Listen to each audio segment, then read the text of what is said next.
Well, I'm at the Doc Rogers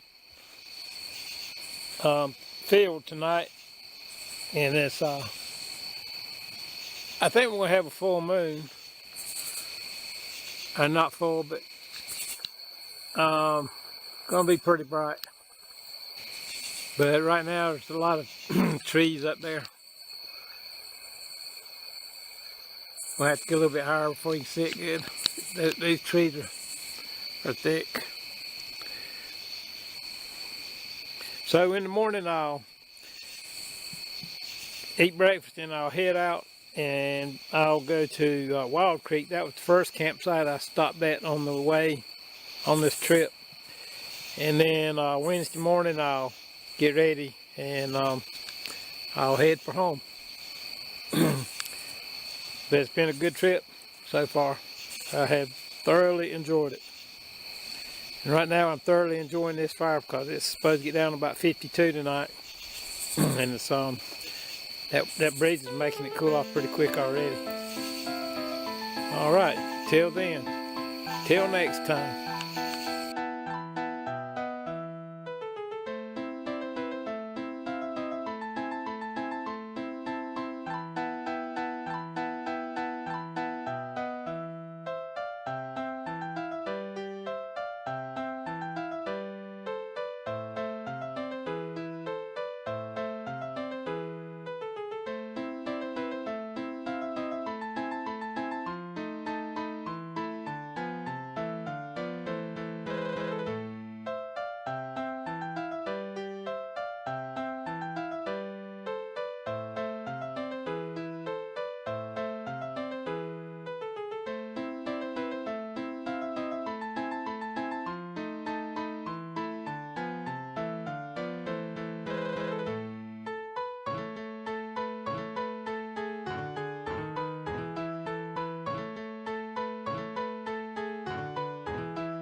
Well, I've gotten the hang of stuffing these sleeping bags into the stuff bags, and you know, it really becomes pretty easy after you've done it about 250 times.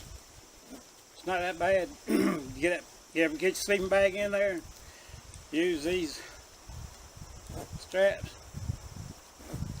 You can tighten it right on down, make it small. It'll fit in your saddlebags a whole lot better. Doesn't lessen the weight any, but it works pretty good.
Well, it's Tuesday morning, and we've been on the trail about 10 minutes. We just came up to a tree that I had to to do some trimming on just to get through on the last trip. But we've got some serious climbing to do. We're about a mile from where it starts. And when I say climb, I am serious. It is steep as all daylights. And it's like that for about a mile. I really hate it for my horse. This morning I gave him his normal rations and then half that again because he's going to need every swallow he took. And then it's kind of fairly level. Well, it's just a slight climb, not much for a ways, pretty good ways. And then we start climbing again, and we'll basically climb till, well, most of the day actually. Then we'll start descending, and we'll descend for maybe 4 miles. So the big tree across the trail there. So I opened up this place a while back so I could get through. Me and Mr. Weed Whacker.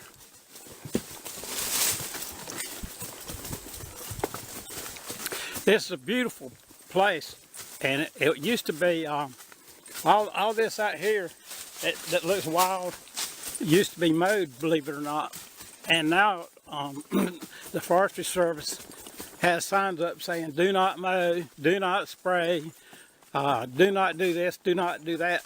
And you know, they could really draw in a lot of tourists if they would advertise some of the beautiful places they have rather than basically try to close them up.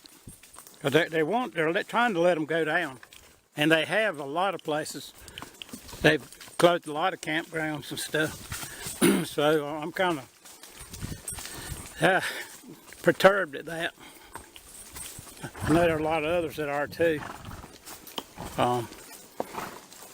But a friend of mine and his wife were at a campground, and some trucks came up there, and a backhoe, I believe it was, and started loading the concrete picnic tables on a flatbed trailer. And my buddy asked them what they were doing. He said, "Oh, we're just moving these to another campground, and we're going to bring some new ones in here." So the Forestry Service people didn't know that my buddy was going to follow them, and he did. And I followed them to a landfill where they busted them up with a bulldozer. And needless to say, no tables have been or ever will be replacing the ones they took. The guy who did it actually did get in trouble though. They suspended him for a couple of weeks. If you call that, that's pretty cheap. If you call that any kind of discipline. And another place where there's a real, well, actually two waterfalls, two separate ones, and they're both absolutely gorgeous. The Forestry Service went in there and dug trenches about 5 feet deep and about 6 or 7 feet wide, about every 100 yards on the trail to keep you out. They said that they didn't want four-wheelers in there. I cannot imagine four-wheelers causing half the damage that those people did with the backhoes digging those big trenches. Basically ditches, not trenches, ditches. Mr. Weed Whacker worked good here too. But if this hadn't been weed whacked, you couldn't come through here at all by now. Right here, even though you can see what it looks like, that's mild compared to what it was like, or would be like just 50 feet ahead. The briars were so thick, Mr. Weed Eater didn't even want to cut them. It was that bad.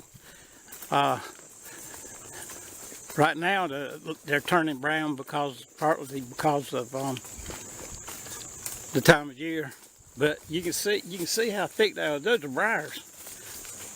Those blackberries or briarberries, whatever you call them. That's it.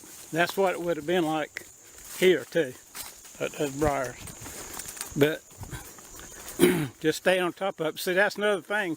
This is a horse trail. See, there's a sign there's horse trail. The 117 trail, and the Forestry Service could care less if it was open or not. In fact, it's obvious they don't want it open. Okay, I don't know if he's going to drink water or not. I watered him pretty good before we left, but I'll give him a chance. This is one creek, about dried up. And then there's another one that's kind of just like a little island kind of that I'm on. And right up here is another creek. And this is usually about 10 feet wide and about a foot deep. And it's all but stopped. But he doesn't seem to want any. Okay, let's go to the left, buddy.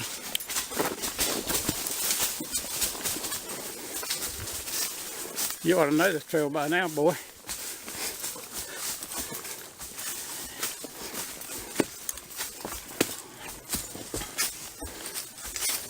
All right, you better enjoy yourself while you can, because you're going to have some serious climbing to do here shortly. This section of the trail was so thick you couldn't get through it either. And my wife came here with me. We had nippers and a weed eater. We were cutting to beat the band. I don't know if anybody's ridden it besides my wife and I and a friend of mine named Donald Johnson or not. We opened it up. God. Well, we started on it back in the spring, and I've had to work on it at least twice since then, just to keep it maintained.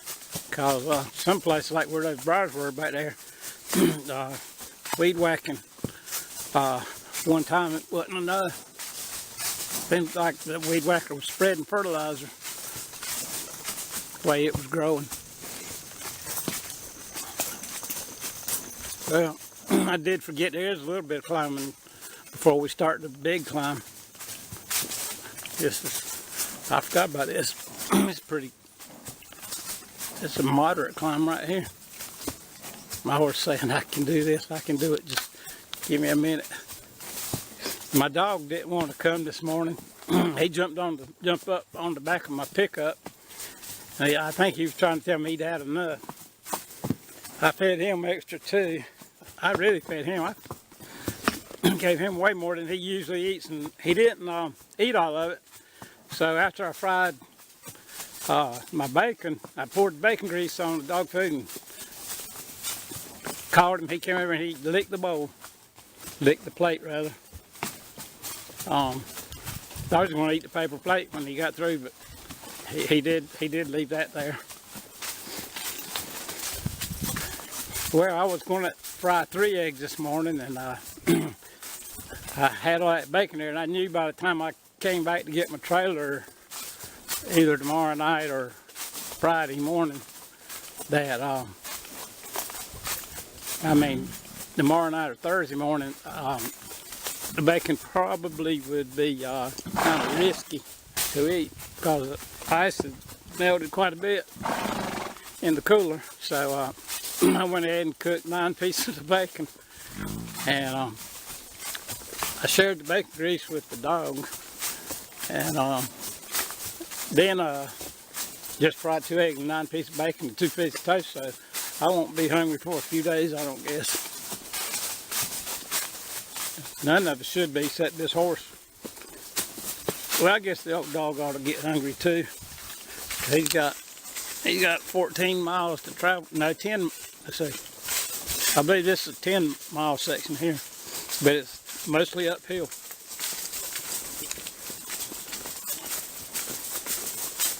No, I'm mistaken. This is 14 miles. Well, I'm glad I fed them good. It was getting kind of warm in camp, but out here in the shade, and there's just a slight breeze, it doesn't feel too bad. I hope that breeze gets a little bit higher, and it will when we get to the ridge near Watcheesy Mountain. It's usually almost cold up there, even in the summer. It can get pretty nippy. I do have a extra shirt that I can get hold of fairly easy in my camel bag if I need to. But I haven't needed it so far, but except at night I've been keeping it in my hammock with me just in case. And I used it as a pillow, and I thought, well, if it gets cold, I'm gonna put it on. And last night I slept with my tarps just draped over my hammock instead of tied out with strings, and that worked pretty good. I did run strings under the hammock though, so that it couldn't blow off or slide off or anything. And I stayed pretty warm. In fact, I slept like a baby, and it's the best night's sleep I've had since I've been out here. So that made me happy. All right, I'm gonna save some. I don't know how much space I got left on this SD card, so I'm gonna turn this camera off for now. And when I see some pretty areas, I'll turn her back on. Well, we're still climbing, and my horse, I had to stop twice to let him catch his breath.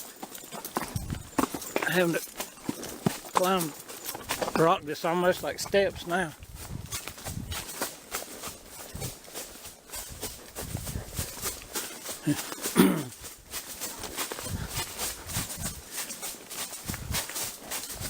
He is dripping sweat.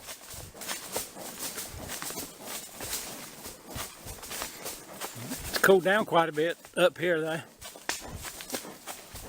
Good thing.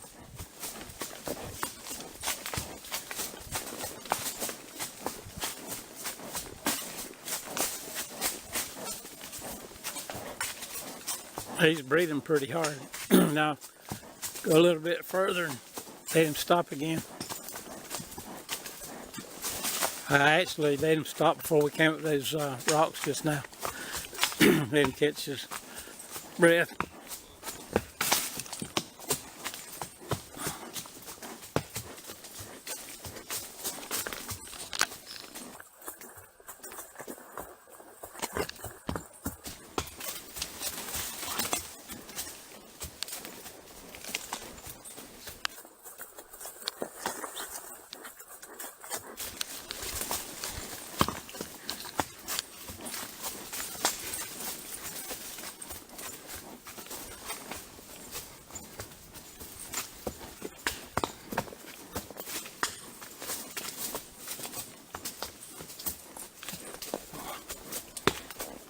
I love that blue sky.